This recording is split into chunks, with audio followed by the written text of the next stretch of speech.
योगी आदित्यनाथ का message clear था, छेड़ोगे तो छोड़ेंगे नहीं।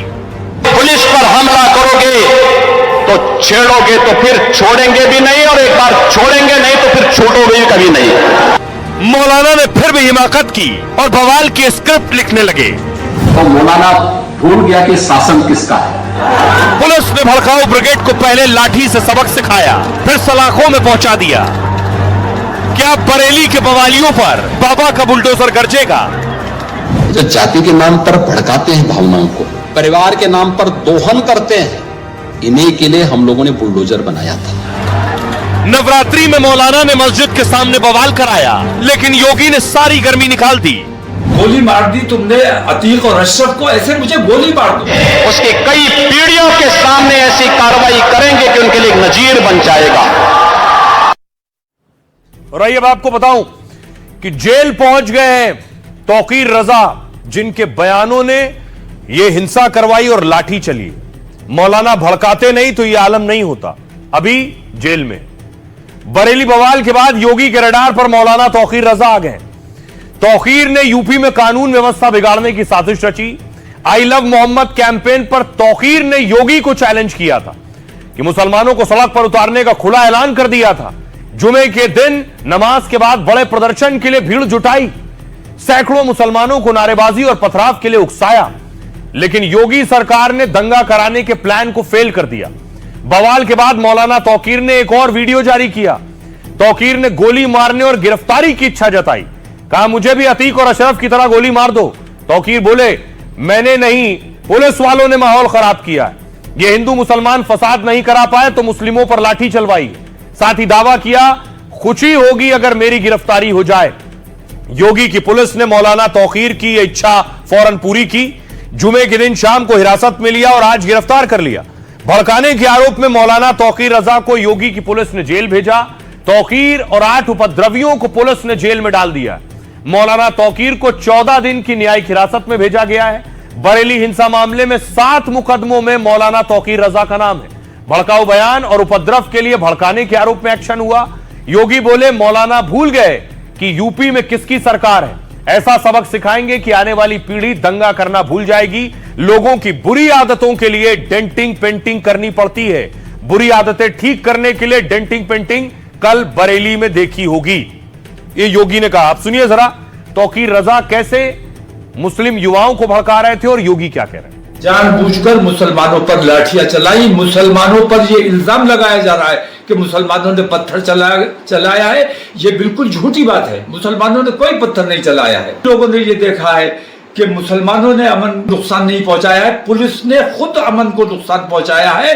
और हिंदू मुस्लिम फसाद नहीं हुआ, इसलिए पुलिस ने अपनी तरफ से फसाद मुसलमानों के ऊपर थोपने का काम किया है। और पूरे उत्तर प्रदेश के हिंदू और मुसलमान तमाम लोगों की जिम्मेदारी मुख्यमंत्री पर है। एक तरफा कार्रवाई ये नाकाबिले बर्दाश्त है। अगर ये रवैया जारी रहा तो मैं ये समझता हूं कि मुल्क के हालात बिगड़ने का अंदेशा है। भेदभाव नहीं करता किसी के साथ, कोई भी उसके साथ मिलकर के पर्व और त्योहार मना सकता है, कोई दिक्कत नहीं। आई लव मोहम्मद कह करके अव्यवस्था और आगजनी तोड़फोड़ का सहारा ले रहे हैं। उन्हें मालूम है ये शारदीय नवरात्रि है, विजयादशमी का पर्व है, और शारदीय नवरात्रि को अगर अव्यवस्था पैदा करोगे, चंड मुंड बनकर के कार्य करोगे तो मां भगवती कभी बर्दाश्त नहीं करने वाली है।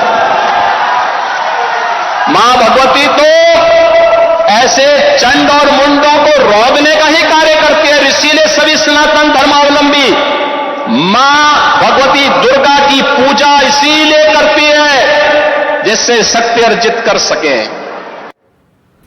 और उसके बाद योगी की पुलिस ने कार्रवाई शुरू की, क्योंकि साजिश थी दंगा भड़काने की, साजिश थी माहौल बिगाड़ने की, पुलिस का दावा है। यह तस्वीर आप देख रहे हैं। पुलिस ने गिरफ्तारियां शुरू की। कल ही पुलिस ने कई लोगों की गिरफ्तारियां की थी, कई लोगों को हिरासत में लिया था।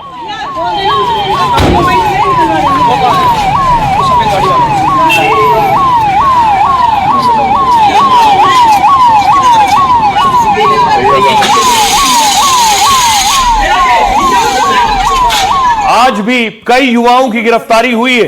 ये तस्वीरें आप देख रहे हैं। पुलिस ने इन्हें गिरफ्तार किया है। क्यों पथराव किया था? हाँ भाई, क्यों पथराव किया था? सर हमने पथराव नहीं करा था, फिर खाने पे तो उठाया था। तो उस टाइम मौके पे हो गए, सीसीटीवी 6 बजे उठाया था। मैं लोग तो घर पे थे, मैं और मेरा दोस्त है फरमान, हम लोग जा रहे थे कपड़ा लेने खाला घर पे। उससे पहले मौके पे नहीं थे ना, पथराव के मौके पे नहीं थे हम।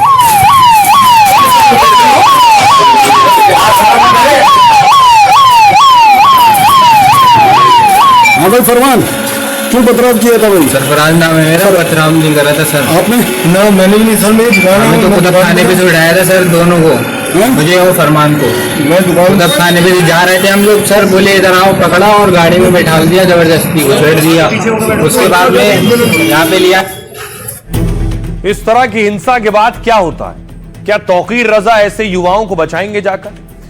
सीएम योगी के निर्देश पर पुलिस ने सख्त एक्शन लिया है और योगी की पुलिस ने करीब 2000 उपद्रवियों पर एफआईआर की है। बरेली के 5 अलग अलग थाने में 10 मुकदमे दर्ज हुए। करीब 40 उपद्रवियों को हिरासत में लेकर पूछताछ हो रही है। बरेली पुलिस बाकी उपद्रवियों की भी तेजी से तलाश कर रही है। हिंसा की तस्वीरें और वीडियो के आधार पर पहचान हो रही है। डीआईजी अजय साहनी ने जांच के लिए एसआईटी का गठन किया है। बरेली में भारतीय न्याय संहिता की धारा 163 लागू कर दी गई है, यानी 5 से ज्यादा लोग सार्वजनिक तौर पर इकट्ठा नहीं होंगे। बिना लिखित अनुमति के कोई कार्यक्रम आयोजित नहीं होगा। भारी संख्या में सुरक्षा बल तैनात किए गए, लगातार गश्त की जा रही है। पुलिस प्रशासन के आला अधिकारी सड़क पर उतरे हुए हैं। बरेली के संवेदनशील इलाकों में भी पैनी नजर रखी जा रही है।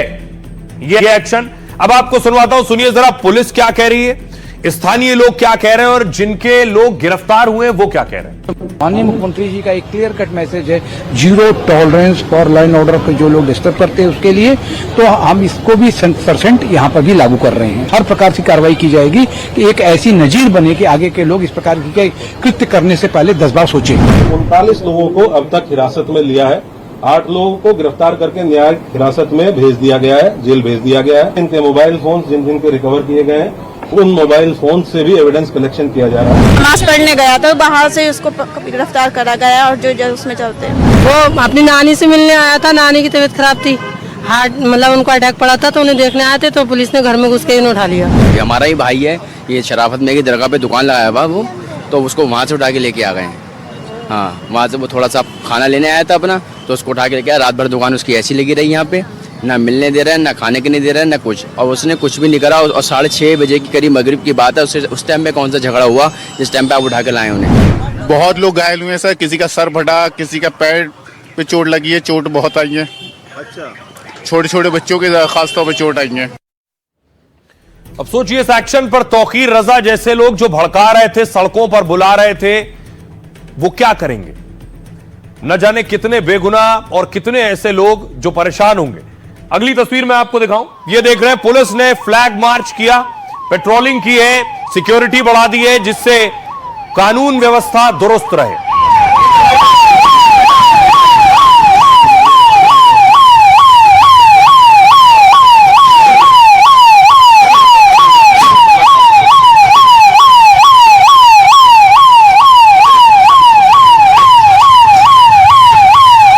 ये तस्वीर आप देख रहे हैं दरगाह आला हजरत की, यहीं से तौकीर रजा भी जुड़े हुए हैं और यहां भी सुरक्षा बढ़ा दी गई है। कल यहां भी नारेबाजी और प्रदर्शन हुआ है, लेकिन बड़ा खुलासा पुलिस का है कहना कि जो भीड़ थी इसमें बहुत से उपद्रवी बाहर से आए थे, यानी भाड़े के लोग थे और हिंसा के मकसद से ही बुलाए गए थे। यानी ये हिंसा क्या पूरी प्लानिंग से हुई थी, यानी बड़े दंगे की साजिश थी? क्या पुलिस क्या कह रही? बरेली बवाल में बाहरियों के शामिल होने का शक है। डीआईजी अजय साहनी ने माना है कि बाहर से लोग आए थे। पुलिस के मुताबिक साजिश के तहत बवाल कराया गया। बरेली में हिंसक प्रदर्शन के लिए पहले से तैयारी थी। डीआईजी ने कहा प्लानिंग के तहत लोगों को बुलाया गया। सोशल मीडिया पर 3-4 दिनों से ऐसे पोस्ट किए जा रहे थे। व्हाट्सएप के जरिए भीड़ इकट्ठा करने का दावा किया गया, यानी तौकीर रजा ने व्हाट्सएप पर बवाल की स्क्रिप्ट लिखी, व्हाट्सएप ग्रुप बनाकर लोगों को प्रदर्शन के लिए उकसाया, एक साथ कई ग्रुप में बल्क मैसेज के जरिए लोगों को इकट्ठा किया। मौलाना ने पुलिस को नमाज से पहले चैलेंज किया था, कहा था अगर कुछ हुआ तो पुलिस प्रशासन जिम्मेदार होगा, लेकिन पुलिस के मुताबिक 95% लोग नमाज पढ़कर जा चुके थे। बड़ी बात पुलिस कह रही है, 95% लोग नमाज पढ़कर चले गए। उसके बाद कुछ शरारती लोगों ने नारेबाजी, पथराव और फायरिंग की। पुलिस को चाकू, खोखा, कारतूस और हथियार मिले।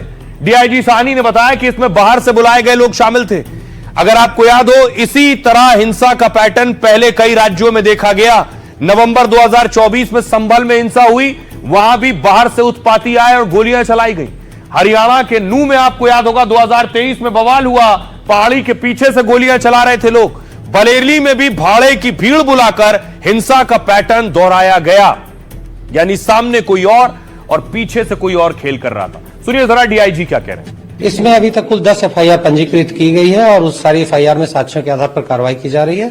अभी तक कुल जो है 39 व्यक्ति हैं जो चिन्हित किए गए हैं और इसमें जो मुख्य साजिशकर्ता के तौर पर मौलाना तौकीर रजा का नाम सामने आया है, उनको भी गिरफ्तार करके न्यायिक अभिरक्षा में भेज दिया गया है। कि लगातार व्हाट्सएप ग्रुप से कुछ पहले चीजें जारी की गई हैं, फिर उनका खंडन किया गया है, लोगों को अलग अलग चीजें भेजी गई हैं, मैसेज करके लोगों को भड़काया गया है और लोग वहां पे जो मौके पे पहुंचे हैं उनके पास वेपन, पहले से ही भारी मात्रा में चीजें बरामद हुई, पथराव किया गया। इन सारे तथ्यों को देखते हुए पूरी तरह से लग रहा है कि ये पूर्व नियोजित है और पहले से तैयारी करके चीजें की गई थी। अब देखिए, दंगे की साजिश थी, माहौल कैसे संभला। योगी के 2 कमांडो एक्शन में थे। पहली तस्वीर आप देख रहे हैं डीआईजी, जिन्हें अभी आप सुन रहे थे, अजय साहनी, और दूसरी तस्वीर में आपको दिखाऊं, अजय साहनी को कई अवार्ड्स भी मिले हैं। दूसरी तस्वीर देखिए जरा, दूसरी तस्वीर है एसएसपी की।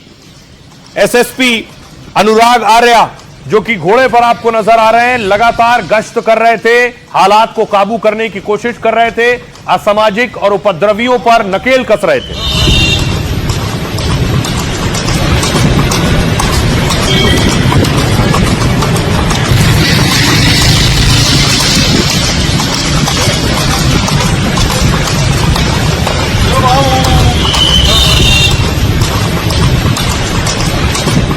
आइए आपको बताऊं योगी के दोनों कमांडो हैं कौन।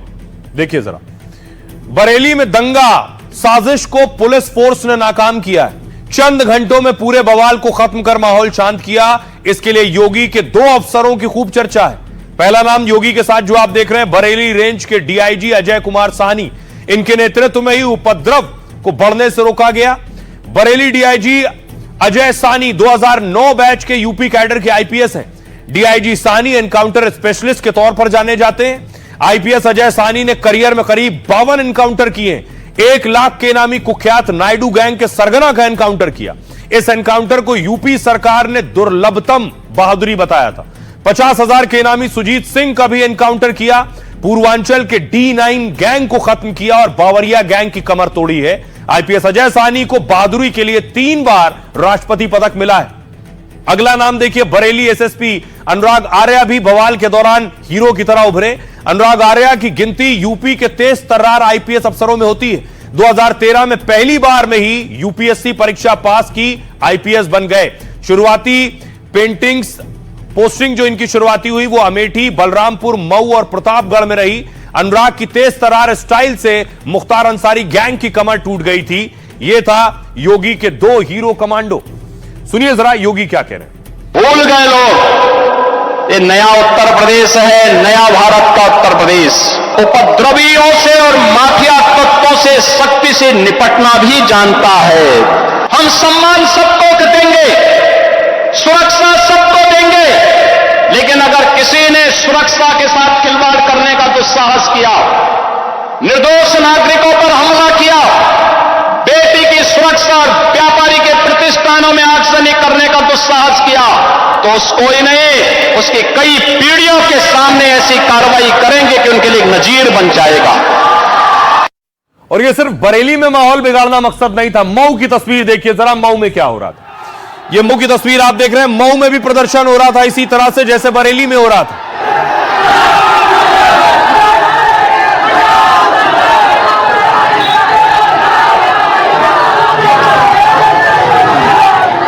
और इस बीच पुलिस के पास कोई और विकल्प नहीं था लाठी चलाने के अलावा, तो मऊ में भी पुलिस ने लाठी चलाई है।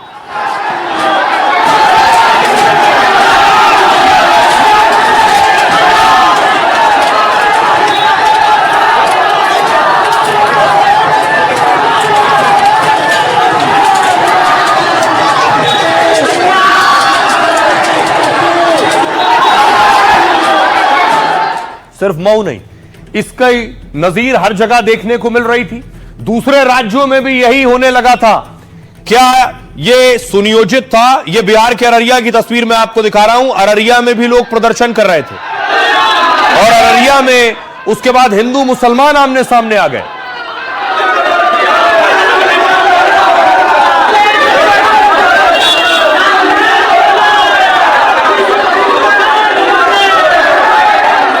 क्या ये किसी टूल किट का हिस्सा है? सवाल ये है। देश में देखिए अब कौन से बैनर पोस्टर गलियों, सड़कों और चौराहों पर लगने लगे। आखिर इसके पीछे किसकी साजिश है? देखिए, कहीं आई लव मोहम्मद के पोस्टर लगे हैं, कहीं आई लव महादेव के पोस्टर लगे हैं और कहीं अखंड भारत का पोस्टर लगा है, तो कहीं हिंदू राष्ट्र का पोस्टर लगा है। क्या सियासतदानों ने हवा दी है? आइए आपको बताऊं। अखिलेश यादव कह रहे हैं सरकार को ताकत दिखाना उसकी कमजोरी है।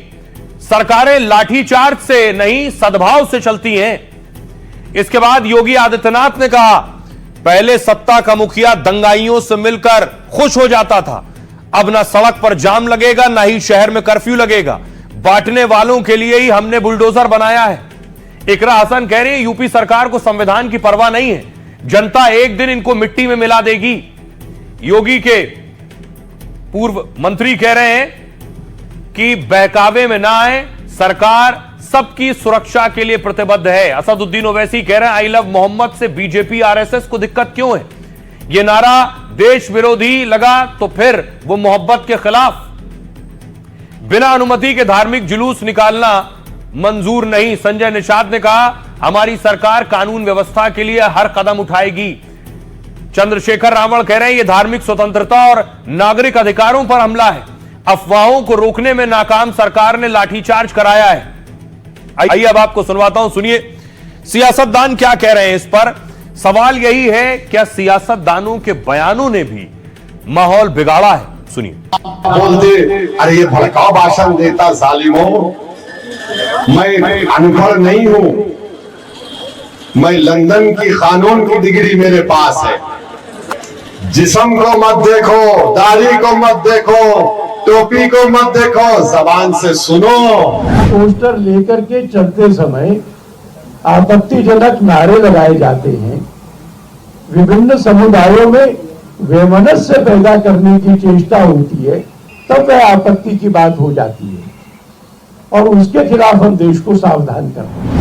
घिनौनी इनकी हरकत है और हम इसके सख्त खिलाफ है। और ये सरकार जो है ये दिन पर दिन इनका स्तर गिरता जा रहा है और इनको मिट्टी में मिलाने का काम ये जनता कर। जो लोग जो है वो लब के नाम पर हेट के हारर हंगामे और हुड़दंग में डटे हुए हैं, वो जो है वो मुल्क, मानवता और मजहब के खिलाफ संयुक्त रूप से अपराध करने में जुटे हुए हैं। गुंडा राज चल रहा है, माफिया राज चल रहा है, संविधान की कोई वैल्यू नहीं रह गई है।